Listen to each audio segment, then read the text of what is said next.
Hi, I'm Eric Schoenberg, former editor of Inc. and now the brand's CEO. Welcome to day 4 of the Inc. 5000 Vision Conference. Some speakers we have at this conference are so popular and so helpful to our attendees that we just have to have them back year after year. Jim Kwik is absolutely one of them. He styles himself a brain coach, and you'll learn what that is in a moment. But what he is, in my opinion, is one of the most convincing, best resourced, and most inspiring personal productivity hackers you'll ever meet. In the next 45 minutes, you'll learn how to train your brain like a muscle, how to improve your memory, upgrade your networking skills, build your creativity during the pandemic lockdown, and most fundamentally, you'll learn how to learn more efficiently. And you'll be treated to all this from a speaker whose own brain skills will dazzle you. Now, Jim is going to speak for the next half an hour, and at the end of that, he'll take your questions. So if questions occur to you during Jim's speech, just put them in the Q&A box and we'll get to them after he finishes talking. So now, on with the show, let me welcome the author of the best-selling book, Limitless, a truly original thinker and a great friend of entrepreneurs and of mine, Jim Kwik. Over to you, Jim. Thank you, Eric. So when I was 9 years old, a teacher pointed to me in front of the whole entire class and said, "That's the boy with the broken brain." You see, I have been slowing down the class for weeks now, and I was being teased for it. And the teacher came to my defense, but all I remember her saying was the broken brain, that I had the broken brain. You see, when I was 5 years old, just a few years before that, right down that very same hallway, I had an accident. I had a head trauma, a brain injury, and I was rushed to the hospital.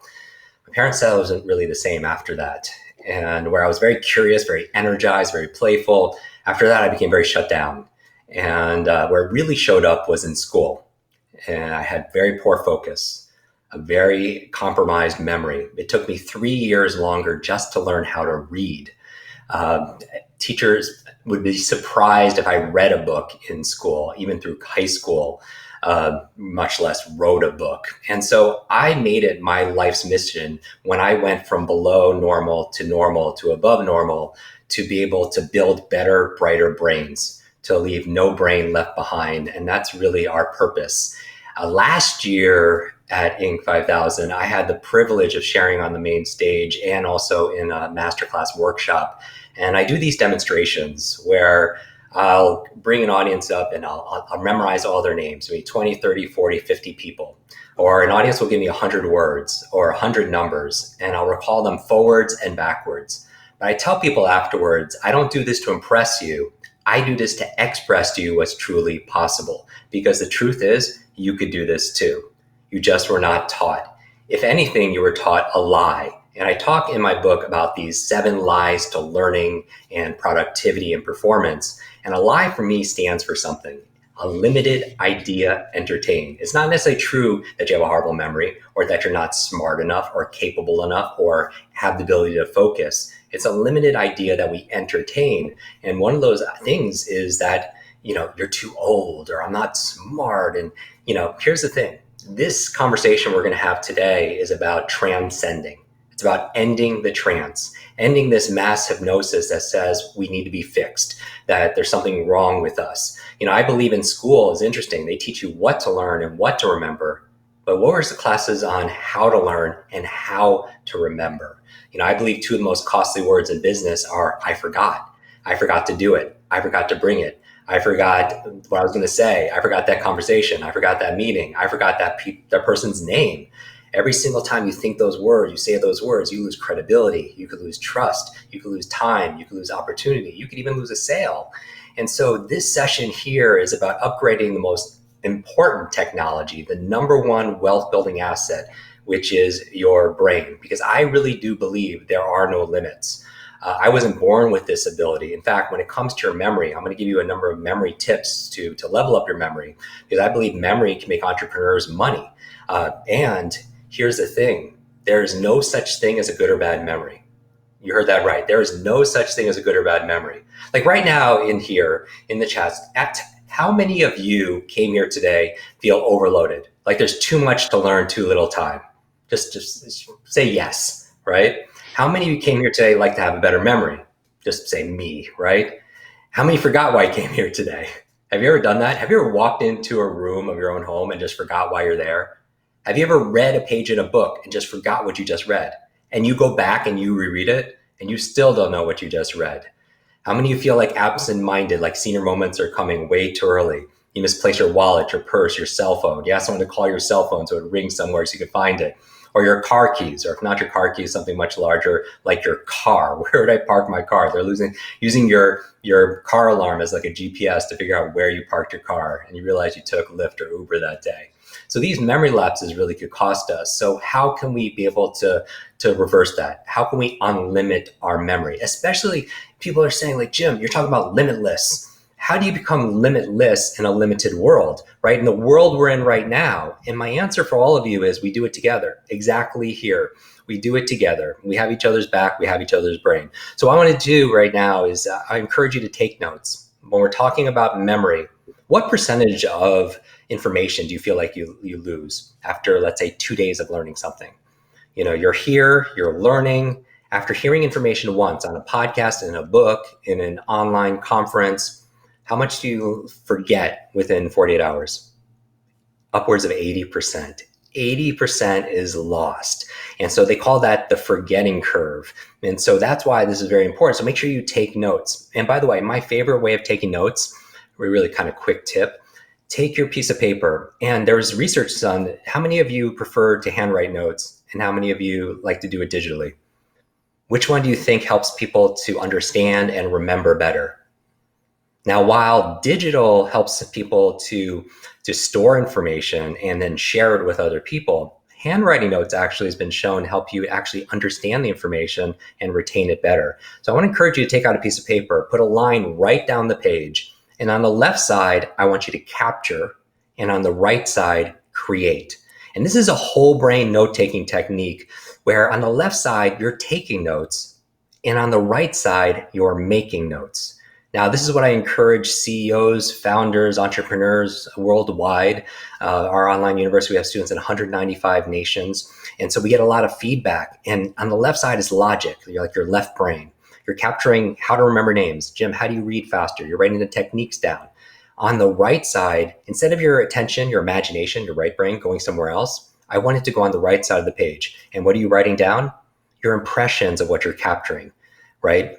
How can I use this? How does this relate to what I already know? What questions do I have, right? And the 3 power questions, one of the lies I talk about in the book is this: knowledge is power. Because it's not truly, right? Knowledge by itself is not power. It only becomes power when we what? When we utilize it, when we apply it. Knowledge times action equals power. And so one of the ways of actually having more power behind your thoughts are actually asking 3 questions. How can I use this? Why must I use this? When will I use this? So when I'm going through these techniques, ask yourself, how can I use this? And then why must I use this? Because a lot of people know what to do, but they don't do what they know, because common sense is not common practice. People will go out and buy a book and it sits on their shelf, and it becomes shelf help, not what? Not real self-help, right? And so you have to be able to tap into that purpose. And we're going to talk about procrastination today also as well. How many of you know you should do something, but you can't get yourself to do it? I'm going to give you a 3-step formula in this conversation on how really what procrastination is. So whether it's your kids or it's your team or it's yourself, right? We know teams, some research and surveys suggest that upwards of 80% of teams feel disengaged in their position, in their role, in their career. And so what is the key to sustain motivation? All right, so we're going to talk about that also as well. But let me ask you a question. As I'm talking about becoming limitless, if there was a genie who could grant you any one wish, but only one wish, what's the wish you would ask for? Just write it down. What is the wish? If you could get one wish, but only one wish, what would you wish for? Limitless wishes, right? Limitless wishes, endless wishes, millions of wishes. Well, if I was your learning genie and I could help you master any one subject or skill, learn anything faster, but just one subject or skill, what would be the equivalent of asking for limitless wishes? Learning how to learn. Because if you can learn how to learn, you could grant all your own wishes. If you can learn how to learn faster, to have better focus, to retain the information, to understand the information, what can you apply that to? Money, marketing, management, Mandarin, Martial arts, music, everything in your life gets easier. It is the number one skill to master in the 21st century. So I'm so glad that you showed up for today. Now, the elephant in the room is what's going on when people are learning and working at home, right? Or they're forced, or their children are learning, going through education at home. And how do they manage their teams and how keep them focused? And it's interesting because with this book, the book came out earlier this year. And we talked to the publisher, and they're like, "Do you want to move it to the end of the year, like around now?" And I was like, "No, this book is more than a book on speed reading, remembering names, and learning language. This book's about managing your mind in times of crisis. This is about maintaining your focus and your flow, your productivity when you're forced to work at home. It's about supporting your children if they're not in school. It's about learning a new subject or skill faster if your economics, your job, your business has been disrupted." So this is an important conversation. Now, the metaphor I'm using for what's going on right now is that of a butterfly. Because while the beauty is in the butterfly, the growth happens where? In the cocoon. And don't you feel like you're cocooning, where you're physically distancing yourself?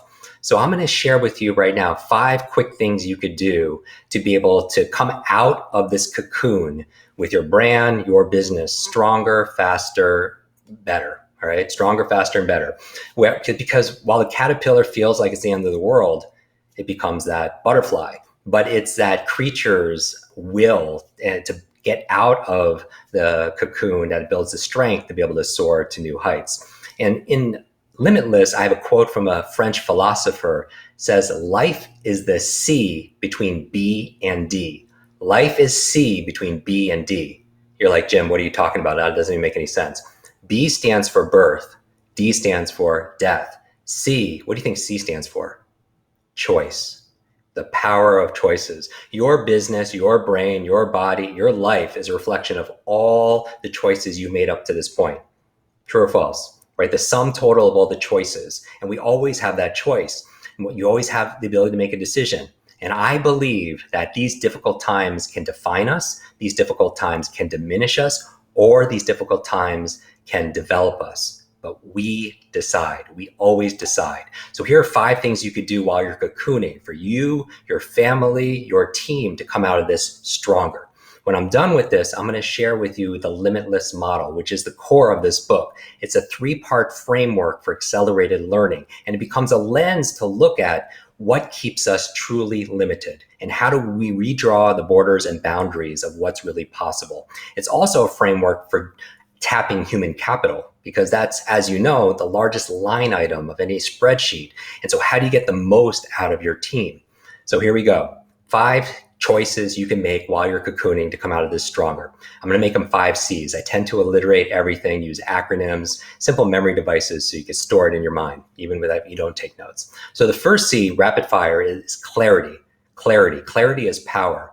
When you're going a million miles an hour throughout your day, when are you taking a pause to say, am I going in the right direction?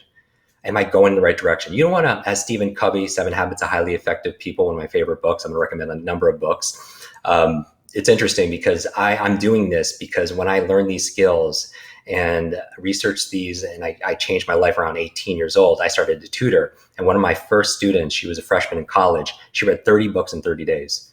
Not skim or scam, but really read them. And I wanted to find out not how, but why. And I found out her mother was dying of terminal cancer, and the books she was reading were books to save her mom's life because doctors only gave her mom literally 2 months to live.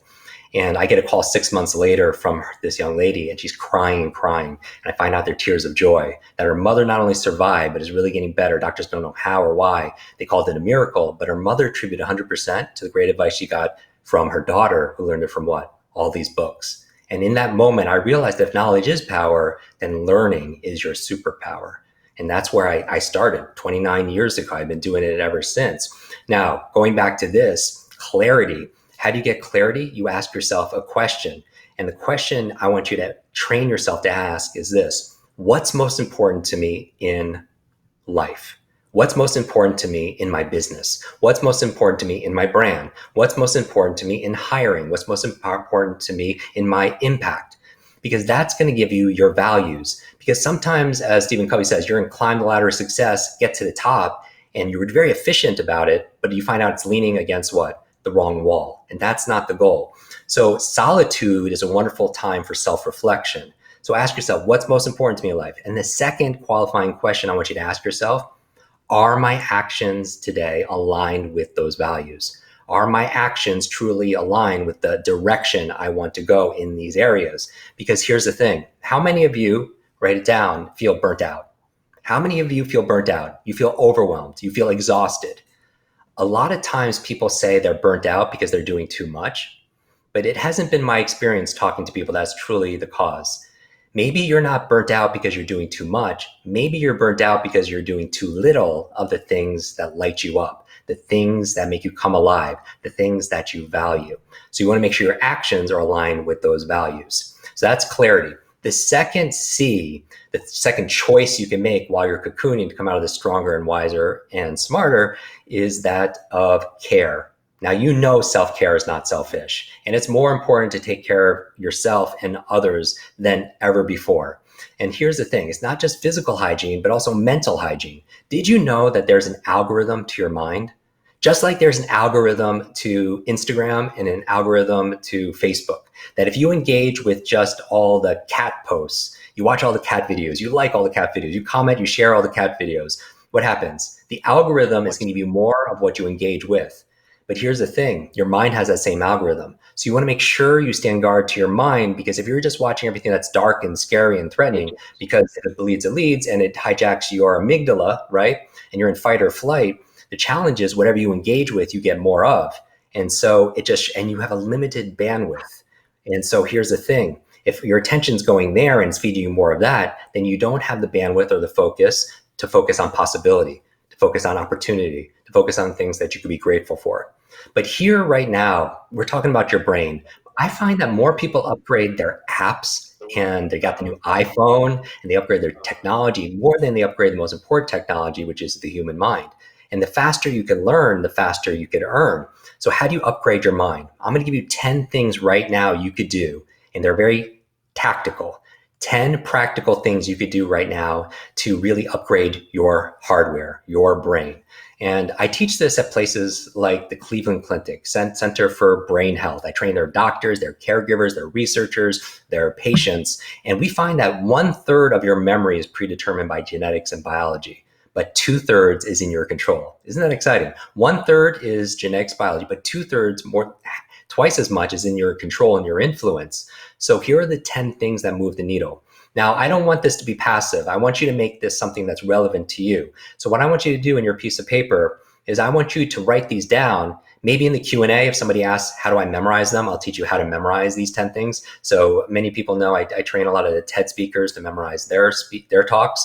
I teach a number of actors, Hollywood actors, how to memorize their scripts. And this could apply towards entrepreneurs. If you have to give a talk at a board meeting, you have to go on to national business news. If you need to give a sales presentation or a sales video or a sales script, such an important technique. All right. So if that's one of the questions, I can teach you how to memorize these 10.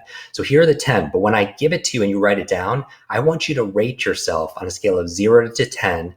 How much energy and effort or focus are you putting into these 10 categories? Because I don't think you're going to debate any of these 10, right? It's common sense, but sometimes a coach reminds you of what you're doing when you're getting world-class results, right? And because if you miss one there's not just one, there's not a magic pill. Like some people think about Limitless, they think about, how many of you saw the movie with Bradley Cooper and Robert De Niro? He took a pill, he went from 0 to hero. He wrote his book really fast. He had incredible focus. He learned languages. He had this eidetic, photographic memory, and he had this surge of motivation. But after 24 hours, it disappeared and had all these side effects. We had Dr. Mark Hyman write the foreword of the book, and he's head of functional medicine at the Cleveland Clinic. And he said, there's no magic pill, but Jim gives you the process for having your best brain, your brightest future. And this is the process. All right. So 10 things. Let's go through it. Rate yourself 0 to 10. How much energy and effort are you putting into it? Ready? Number 1, a good brain diet. A good brain diet. What you eat matters, especially for your gray matter. There's an area of science I talk about in the book called neuronutrition, that while your brain is only 2% of your body mass, it requires 20% of the nutrients. And it actually requires different nutrients than the rest of your body. And so we talk about different recipes and different foods. Some of the best foods are this: avocados, blueberries, I like to call them brain berries, Broccoli is good for the brain, has vitamin K. Olive oil is good for the brain. Eggs, if your diet allows, the choline in eggs is good for cognitive performance. Also, green leafy vegetables like kale and spinach, good for the brain. Wild salmon and sardines, good for the brain. I'll give you a spice. Turmeric lowers inflammation, is good for the brain. Walnuts, and walnuts look like the human brain. There's a little memory trick right there. Walnuts have vitamin E, good, very neuroprotective for the brain. And finally, dark chocolate, not milk chocolate, not a lot of sugar, but dark chocolate is good for the brain. So enjoy that, right? And so those are foods. And so on a scale of 0 to 10, what you don't want to do, what we know is harmful to the brain, processed foods, right? High sugar foods. And we go a lot more detail. So number 1, good brain diet, rate yourself. Number 2, killing ants. Killing ants has been clinically proven to be good for your brain. In ants, I get this from Dr. Daniel Amen, who's written a number of books, and he's a brain doctor. Automatic negative thoughts, all right? Because here's the thing. A lot of people come to me and they say, Jim, I have a horrible memory. Jim, I'm too old. And I say, stop. If you fight for your limitations, you get to keep them. If you fight for your limitations, you get to keep them. And so your brain is like a supercomputer, and your self-talk is the program it will run. So if you tell yourself, I'm not good at remembering names, you will not remember the name of the next person you meet because you program your supercomputer not to. So on a scale of 0 to 10, how good and positive, encouraging is your self-talk? Or does that need to be worked on? Number 3, as part of your assessment. Number 3 on the list, what's good for your limitless brain? Number 3, exercise. Write this down.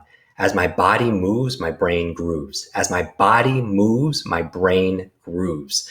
And here's the thing. When you move, you create something called brain-derived neurotropic factors, BDNF. And it's like fertilizer for your brain. We know the research shows that when people are on an elliptical or they're going for a brisk walk and they're listening to an audiobook or a podcast, I know we have many of you listen to our podcast, you will retain it and understand it better. There are a lot of entrepreneurs who are famed for doing walking meetings, outdoor meetings. Steve Jobs, Bill Gates, right? As your body moves, your brain grooves. So it's not just about doing Pilates 3 times a week or CrossFit 3 times a week. It's about moving throughout the day. I heard recently that somebody said sitting is a new smoke. We're all behind these screens all the time, but when are you getting up to move? And I would suggest the ideal amount of time to work, you'd be surprised, about 25 to 30 minutes. 25 to 30 minutes. After that, there's a dip in your focus. And so I would advise you to do it. They call it the Pomodoro technique. Take a break every 30 minutes and then take a 5-minute break. And what are you doing? You're moving, you're hydrating, you're deep breathing, you're getting your brain back online, right? And then go back to your focus activity. So on a scale of 0 to 10, how much are you moving throughout the day? Number 4, brain nutrients. Brain nutrients. So if you're not getting it from your diet, maybe you need to be able to supplement with it. The number 1 brain nutrient, DHA, right? Omega-3s. That's number 4. Number 5 is a positive peer group. A positive peer group. Who you spend time with is who you become. And they say if you spend time with 9 broke people, be careful because you're number 10. Because what happens is you have mirror neurons and you're constantly imitating people around you. And that's what it does. It mirrors. And what does it mirror? I always tell people to watch. Watch what?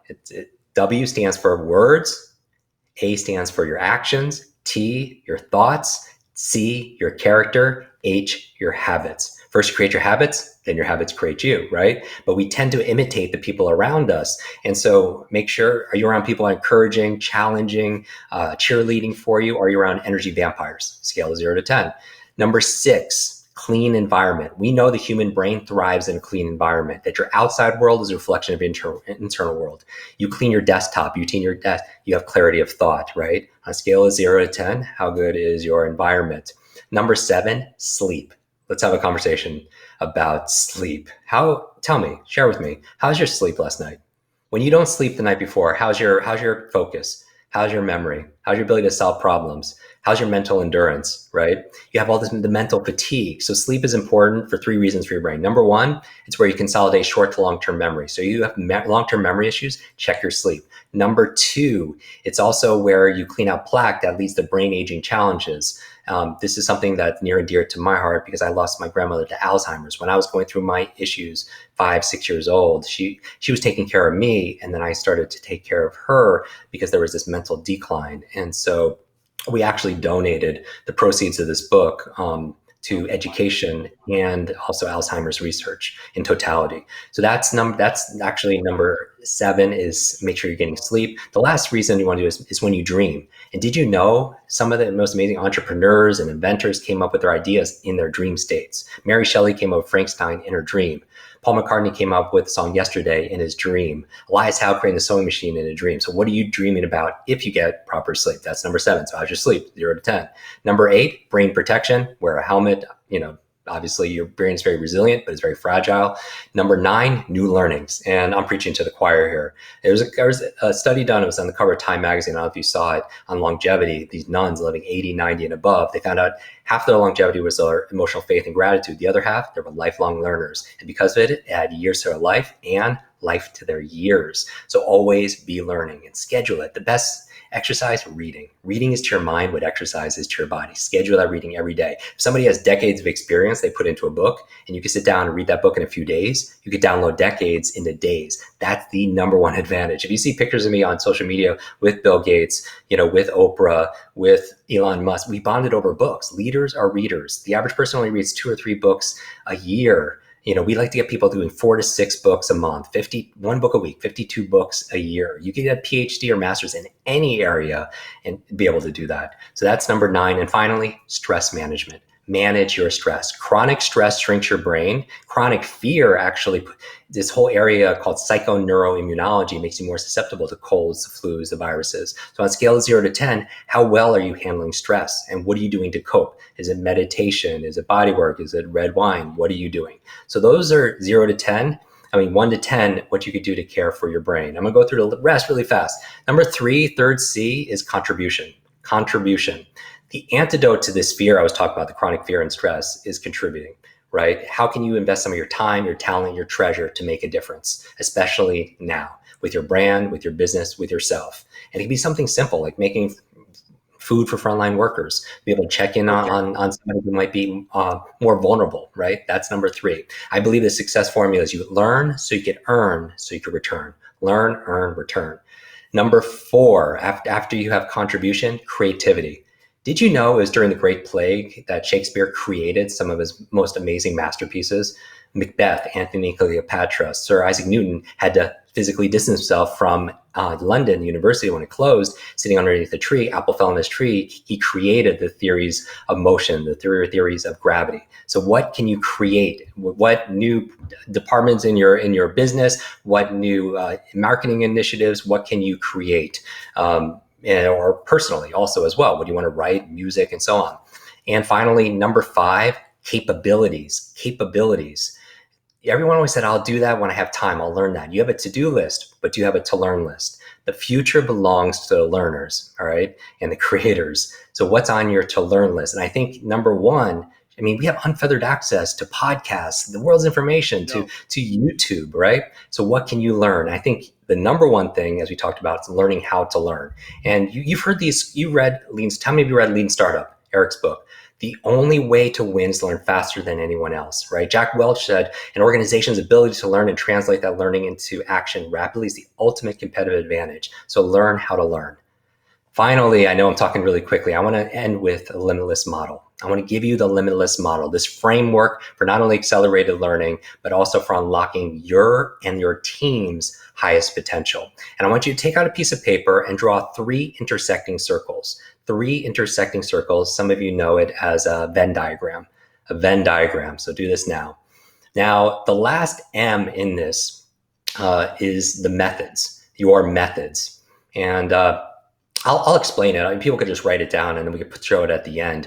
The last M are the methods. And that's what we talk about in the book, how to focus, how to read faster, how to remember names, how to be able to get speech without now. That's the methods. But I realized that a lot of people know what to do, but they don't do those things. So the first M is your mindset, Your mindset I'm defining as your set of assumptions and attitudes about something. Attitudes, assumptions about money, attitudes, assumptions about business, attitudes, assumptions about life. What would fall in this category are things like, write this down, what I believe is possible, what I believe I'm capable of, what I believe I deserve. So someone could have the method on how to remember names, but if they believe in their mind that they're not smart enough, then they're going to be still stuck in that box. In fact, right now, think about an area of your life you feel stuck. What's an area of your life you feel stuck? Is it, you're not making progress? Limitless is not about being perfect. Limitless is about advancing and progressing beyond what you currently believe is possible. So where are you not making progress? Is it in your income? Is it in your impact? Is it in your physical health, relationships, reading speed, your memory? Where does you feel like you're in a box? Now your box is by definition three-dimensional. The three forces that keep you in the box are these three circles. So the first circle is your mindset. The second circle is your motivation. What is your motive for taking action? And here's the formula for sustained motivation. P times E times S3. P times E times S3. And we'll talk about this a little bit in maybe if in the Q&A. But these are the three ingredients you need for sustained motivation for yourself, for your kids, for your team. Anyone who procrastinates, this is the reason why, and it's the antidote to procrastination. Now let's take something that we can all relate to because we're all in different industries. Let's take exercise. I already talked about exercise is good for your brain. What's good for your heart is going to be good for your head, right? Here's the thing. If you don't do your exercise each day, what's keeping you from doing it? Let's say we're going to build the ultimate motivated human being. What do you need? That person first needs purpose. They need a reason. They need to be able to see and feel the reasons and the benefits and the rewards from following through. Because if your team is not motivated, they're not feeling the purpose, or they intellectually know what it is, but they're not feeling it, or the consequences of not following through. The E, now somebody has enough purpose. They have big purpose. They start with why, as Simon Sinek talks about, and they still don't act. What's missing could be the E, and that's what? Energy. Let's say you want to work out or you want to read 45 minutes a day to study or do those sales calls, but maybe you didn't sleep the night before because you have a newborn and you're not sleeping, or you had a big processed meal, right? You're going to lack the energy. That's why I talk about how to optimize your mental energy. And then finally, let's say you have limitless purpose, limitless energy, but you could still not move forward. You could procrastinate. Why? Because you need S3, small, simple steps. A lot of times people don't move forward because this thing is too big and they have to break it down into small, simple steps. So instead of getting to the gym, I mean, that's too hard to work out an hour a day. Maybe a small, simple step, putting on your running shoes. Maybe reading 45 minutes a day to get through a book a week is too difficult for people who have never done it. Maybe a small, simple step, opening up the book, right? Here's how you find your small, simple step. Ask yourself, what is the tiniest action I could take right now that will give me progress towards my goals, or I cannot fail? And that will give you your small, simple steps. Now, as you look at this Venn diagram where the three things, where they intersect, you'll see these other things. Where mindset and motivation cross over, you have inspiration. Where mindset and methods cross over, you have ideation. It just stays an idea because you'll ask the motivation. Where motivation cross over with methods, you have implementation. You're going to do it, but you're still going to be stuck in that box if you don't unlimit what? Your mindset.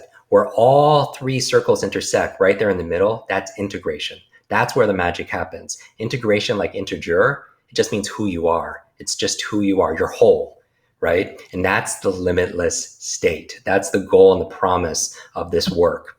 And so you could use this as a lens to see where you're falling short in your reading speed. Is it my mindset? Do I not believe it's possible? Do I not believe I'm capable of it? Or even in your business, is it a mindset issue? Do I not believe I deserve this? Do I believe this is, our team maybe doesn't believe it's possible? Or is it in motivation? Do they not feel purpose? Do they not have energy? Are we not breaking down the small, simple steps in marketing, management, negotiation, sales, whatever the KPIs are, right? Or are they using old methods for marketing or investing?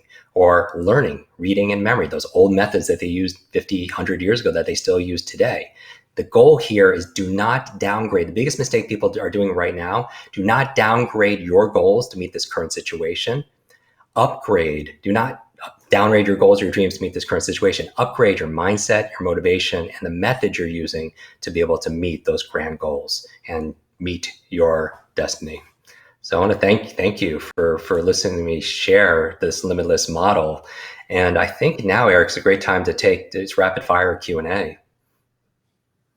Okay, Jim. Thank you very much. I hope people took notes on the 10 keys and that ending message about upgrading despite the current pandemic is really inspiring. Yeah. Let's concentrate on that third M, the methods, and talk about some specific methods that you can use to do really practical things that will help in your business. For example, I personally would benefit a lot if I was a lot better at remembering people's names when I met them. Are there any particular hacks you can advise people on for that? Absolutely. I think it's the number one business etiquette networking skill. When we forget someone's name, people don't, People care about people who care about them, right? And it's hard to show somebody you care for their business, their future, their finances, whatever you have to offer them. You don't care enough just to remember their name. I would recommend to use my SWAV method for remembering names very simply. SUAVE. First time you meet someone, the S is you say their name back to them. So you get to hear it twice. So your auditory memory is more likely to remember it. And also means that you heard it correctly, right? If there's a lot of noise in background. So say the name. Eric, it's nice to meet you. The U is you use the name in the conversation. Now you use it, you don't abuse it. Eric, it's so good to see you. Eric, we're going to grab some lunch. Eric, what are we going to talk about today? That'd be an abuse, right? Use it 3 or 4 times in the context of the conversation. The A in SWAV stands for ask. What's everyone's favorite subject? It's themselves, right? And so what can you ask about a person's name? This works out really well for people who have unusual names you haven't heard before. So asking them things like, where's your name from? How do you spell it? Who are you named after? Does it mean something in another language? Remember that saying, the name is the sweetest sound to a person's ears. So ask about a person's name. And then finally, the V and the E in SWAB, the V stands for visualize. We remember things that we could see. You go to someone and say, I remember your face, but I forgot your name. You never go to someone and say the opposite. You never go to someone and say, I remember your name, but I forgot your face, right? That would be kind of silly. But you remember what you see, then try seeing what you want to remember. If a person happens to be named Mike, imagine for a split second, they jump on the table and sing karaoke on a microphone. You might be thinking, Jim, that's very childish, but who are the fastest learners? Children. They're very playful. They use your creativity, imagination. They use emotion. Someone's name is Mary. Imagine meeting Mary for the first time, online or in person. Imagine she's just all of a sudden carrying 2 lambs underneath her arms. Mary had a little lamb. And then when you say goodbye later on, you remember, I remember that woman. She was carrying lambs. What's her name? Mary, right? If a person's name is Carol, Christmas caroling. If a person's name is David, I use a slingshot. Why? David and Goliath. Person's name is John. Whatever you picture, right? Whatever you picture, that image. And here's the thing.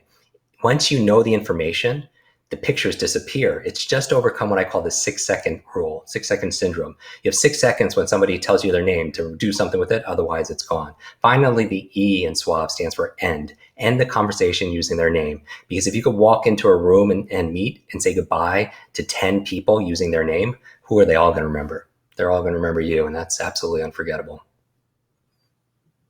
That's fantastic. All right, let's try another one.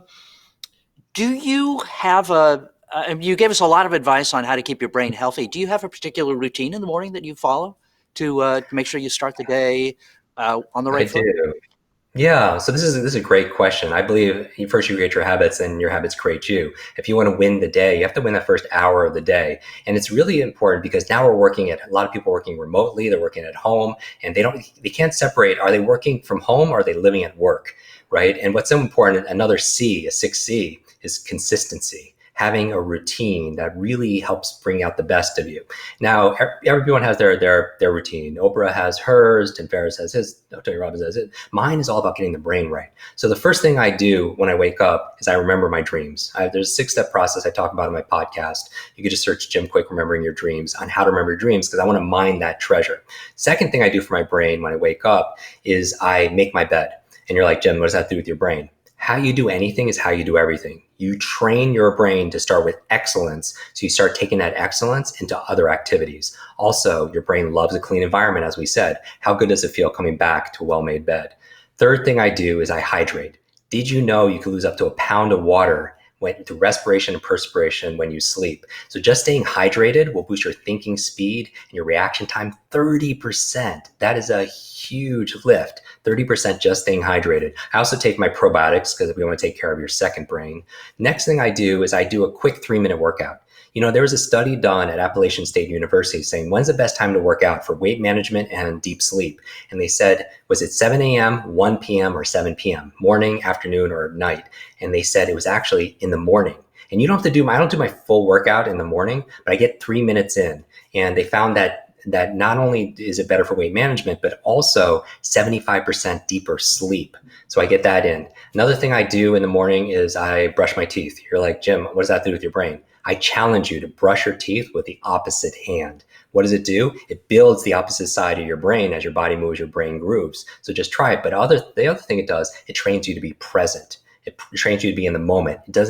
If you wake up and you just practice being distracted by picking up your phone, I have a video on Facebook has 37 million views, just saying don't touch your phone the first hour of the day if you can help it. Now, I know that's very difficult, but if your life or your career doesn't depend on it, because when you wake up in the morning and you're a very suggestible alpha theta state and you're very relaxed, if the first thing you're doing is pick up your phone, how many of you are guilty of this? Be honest.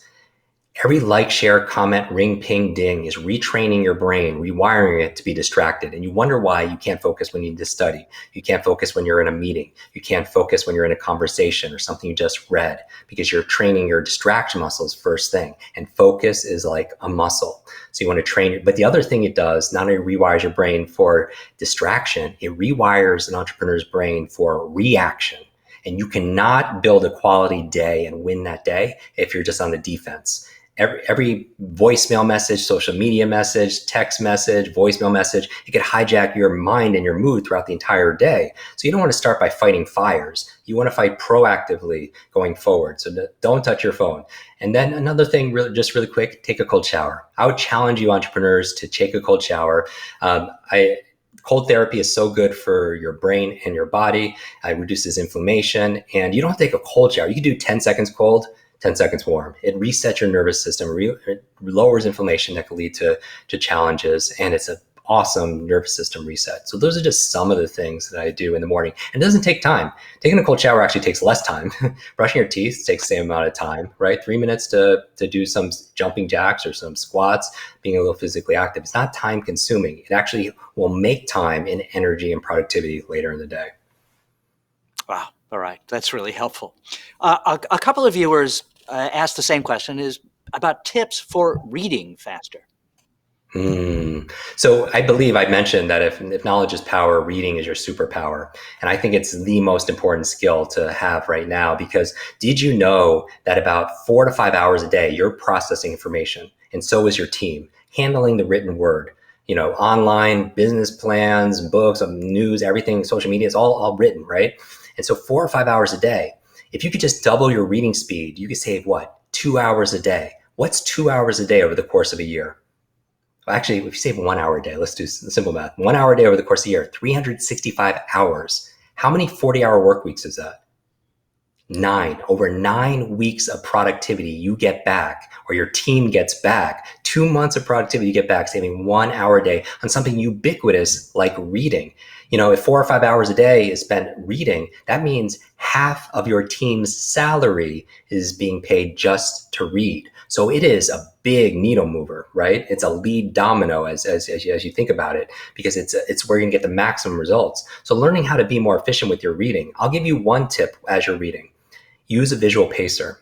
As you're reading something, using a pen, a highlighter, your finger as you're underlining words, not skimming or scanning, but not skipping anything, you'll boost your reading speed 25 to 50%. 25 to 50%. We actually set up a free reading course. It's a masterclass. People can find it on my Instagram, on my links there. It's just jimkwik.com/reading. But using a visual pacer will help give you focus and pull you through the information as opposed to your attention being pulled apart. So not only have better speed, you'll have better focus. And because you have better focus, you'll have better comprehension. But if you go to that masterclass, you can just bring your book, register, and then just read it, and you'll find that you'll be able to pick up a good hour in your day. And what are you going to use that hour for? Remember this: leaders are readers. Use a visual pacer. Great. Thanks, Jim. One last question about one of the other M's, Sure. the mindset. Yes. A viewer asked about how you overcome fears, the negative voices that are the limits that people sometimes put on themselves. What do you do? When I was called the boy with the broken brain, that became my identity. Every time I did badly on a test, not picked for sports, I always say, to myself, I have the broken brain. And that label became my limit. So first thing to do is be aware that you have them. It's a lie. It's a limited idea entertained, but you have that thought. Don't try to fight it, because what you resist persists. What I would ask you to do is, after you have that self-awareness, just try something. Something simple, like you say something like, I don't have a great memory. Just add a little word at the end, like yet. I don't have a great memory yet, because it opens up the possibility. If you truly understood how powerful your mind was, you wouldn't say or think something you didn't want to be true. And that's not to say you have a negative thought that it ruins the rest of your life any more than eating one donut ruins your life, but it's the consistency of it. And so how do you unravel or unlimit it?